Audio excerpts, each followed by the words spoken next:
we're going to be reacting to Work Sorry Subway by The Odd Ones Out.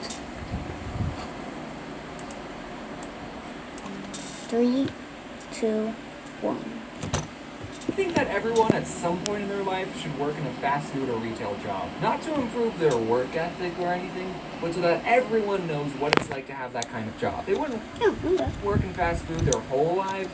True. Maybe just like for 6 months, just so they get a feel for it. So with that, let's talk about the time when I worked in fast food. I used to work at a very small local sandwich shop. Subway? I don't know if any of you guys heard of it. It's called Subway. Subway? What's with the name? Our spokesperson was in the news recently. I don't know if you guys look at the news. Did you hear he got beat up in jail? I kind of want to meet the person who beat up Jared more than Jared. Not in person. We wouldn't meet in person, obviously.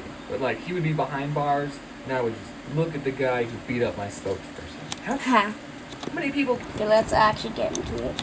Okay, but seriously guys, working at Subway was probably one of the most easiest jobs out there. Oh. I don't know why I'm about to complain about it to you guys. We got free cookies. And you know... They got free cookies? The comic with the Subways in Hell? I was actually working at Subway when I made that. Bruh. I just think it adds sort of a little bit of value to it. You see, the owners, who are husband and wife, can you believe it, of the Subway I worked at, owned 2 stores. One of the Subway stores was in a Walmart on an Indian reservation. Because we have those in Arizona. And the other Subway was the Subway I worked at. And since the Walmart store was always busy, the owners would spend 99% of their time at that store. So I didn't really have a boss most of the time. On the off chance the owners did show up, they would just pick up some food and then they would make sure I was making sandwiches the right way. And every time I made a sandwich in front of them, they would always find something wrong with it, without fail. They put on too many olives. Do you know, according to the Subway formula, you're only supposed to put on 8 olives on a foot 6 long? 8! 6? For every other bite. That's just ridiculous. Can you imagine someone just counting out 8 olives? Nobody does that. I usually worked the closing shift, and at the end of the night we would turn the alarm and we had 60 seconds to get out of the store. But one time I had the opening shift, so I unlocked the door to get in with my key, and the alarm went beep, beep, beep, meaning I had 60 seconds to turn it off. No big deal, right? I've turned the alarm on all the time when I was closing. So I go to the little control panel and I type in the code, and nothing happens. The beep is still there and the clock is still ticking down. So I go, okay, I'm going to press each button very carefully. I'm going to make sure each button makes a beep when I press it. Beep, beep, beep. Nothing still happens. So I go, okay, I'm going to make sure to press each button very carefully. And I start thinking, did they change the passcode without telling me? Well, this is the only passcode I know, so we're just going to try it again. And I press each button very carefully. Beep, beep, beep. It goes quiet. And then the alarm goes off. I still had like 20 seconds left. But I guess when you get it wrong 3 times, it automatically assumes that you're a burglar. So while the alarm is going off, I look on the contact sheet for the owner's cell phone number. I step outside, I call him, and he doesn't pick up. So I go back inside, find the number for the other Subway store. They open an hour before we do. Someone picks up with their stupid voice, "Oh, thank you for calling Subway. I'm blah, blah, blah, blah, blah, blah, blah. How may I help you?" And I go, "Hey, is Mike there?" It's not his real name, guys, don't worry. And they go, just a minute. Yeah, sure, I have all the time in the world. The cops might be on their way, but take your time. So, Mike picks up.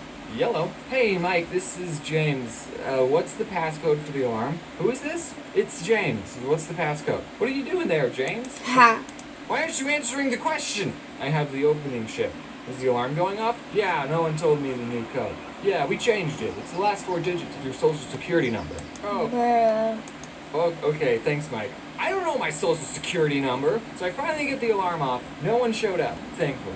Which I actually don't know if that's a good thing or not, now that I say it out loud. We did have a store manager who would like make the schedule and sometimes tell us, "Hey, can you guys do a better job at your job?" But other than that, she was cool. She watches my videos and so do her little brothers. They're big fans. Shout out to Ivan and Andy, who's his brothers. So get this, at Subway, you only work with one other person. Just you and them in an empty Subway for 5 hours. I mean, we weren't like empty all the time. Okay. And when you're not making sandwiches, you have other stuff to do, like stocking the chips, or we had stuff to do. But okay, we did watch a lot of Netflix and do homework. So I mean, it was that other person you worked with would make or break your entire shift. It wasn't the annoying customers. I kind of got used to annoying customers. Oh, that's So I cool. worked with a lot of crappy people, and I also worked with a lot of people who I would probably never become friends with, except in a work setting. You see, you gotta understand the type of people who got jobs at Subway. Potheads. Most of them are potheads. And some of them are really cool. Oh.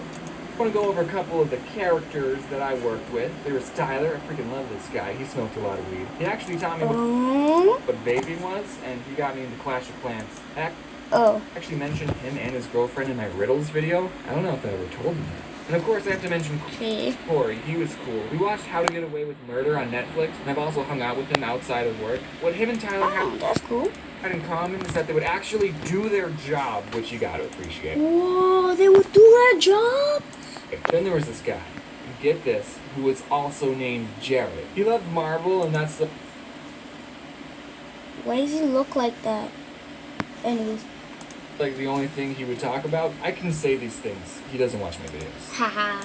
There was Sarah. She was cool. She made me a bread bowl. And her boyfriend Jay, who talked about chakras and third eyes. He was interesting. But no.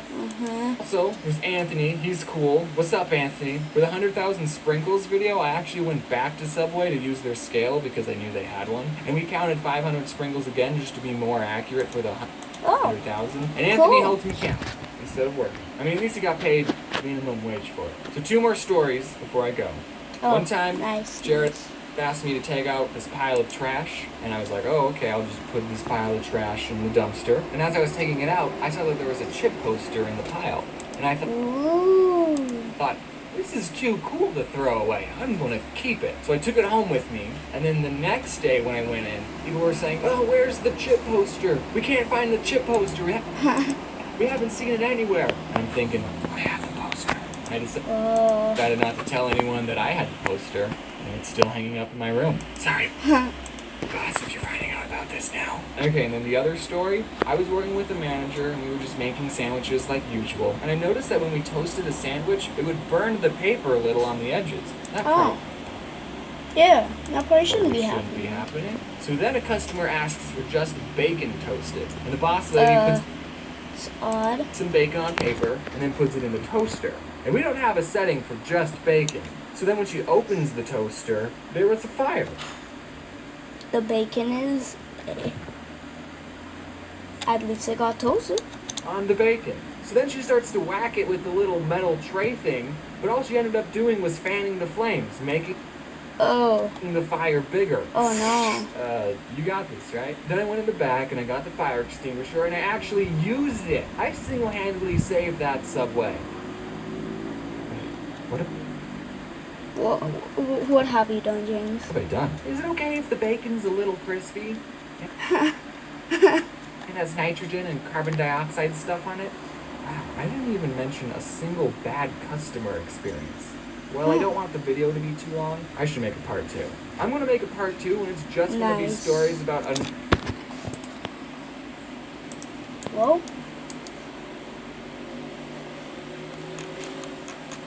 That was the video.